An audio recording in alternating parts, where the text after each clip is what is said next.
All right, today I'm checking out Amorphis. I'm listening to the song Borderland. Let's get into it.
You see, here I am very focused on the lyrics, hoping this is a true story, because how cool would that be? I love the cover art too, kind of matches what's going on. And the song, it's like, yeah, clearly a song like this, I'm not going to fully understand everything, but I think I get the gist. He's doing some kind of crazy dream traveling and meeting his dead relatives and things. He's crossing the bridge of dreams and meeting the dead and all this kind of stuff, which sounds crazy, right?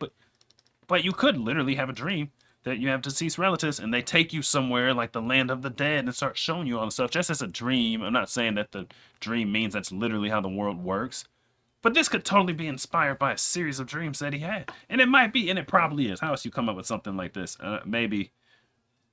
I think that's where a lot of stuff comes from. I was like, maybe the way sci-fi writers and stuff come up with it, but they might have dreams about it too. I think a lot of stuff might come from dreams and drugs. That's probably a huge inspiration for a lot of creativity, you know? So I'm reading these lyrics and listening to the lyrics and wondering, what is the experience that sparked this? It might just be random creativity, or it might be he literally was having a dream and meets his dad in his dream. His dad's passed away and takes him to meet other people. You know what I mean? I've had weird dreams. I've met dead relatives in dreams. We've never gone to the land of the dead. Maybe that's next.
left undone, and death we had made complete in the borderland. You know, like people could pass away and you got like unfinished business or something. And I think that's what he's saying. It's like he finished the business that was left incomplete before a person had died, and maybe they made amends and whatnot. Man, but look at this cover art. Look at this. You got the living person meeting the dead person. They're crossing the bridge like they were talking about in the song, you know, crossing the bridge of dreams, or however you phrase it. That's what's going on. Then you got this section down here. I don't know what swans symbolize, but the swan is huge, big enough to eat these people. You got rapids, people getting carried away. Maybe they're going to die. Maybe they're next on the bridge. But you got a bunch of naked and half-naked people down here. I need someone to interpret this image for me. This swan looks deadly. A massive rapid swan. But this is the part I like the most. The bridge of dreams is like, they depicted that well. Now, you could probably guess what's going on here without even hearing the song. At least the bridge part. That part of it, you probably could. But yeah, that song has me thinking about my dreams. You guys know I have interesting dreams. Not always weird. Sometimes like this. Sometimes like you meet a dead relative and you talk to a dead relative and it feels so real. You could have swore that you were like really talking to that person. Like, how does this feel so real? More real than a regular dream. It's like, this is crazy, vivid, and real. And it's like he probably had something like that, like some experience like that, or a series of experiences like that, and boom, dropped a song, maybe a whole album about it, but at least one song about it. I don't know. Tell me, man, what do you know? What do you know? Me and my boys on the road. We to go. She told me, boy, you to go. Like, I don't know. But I don't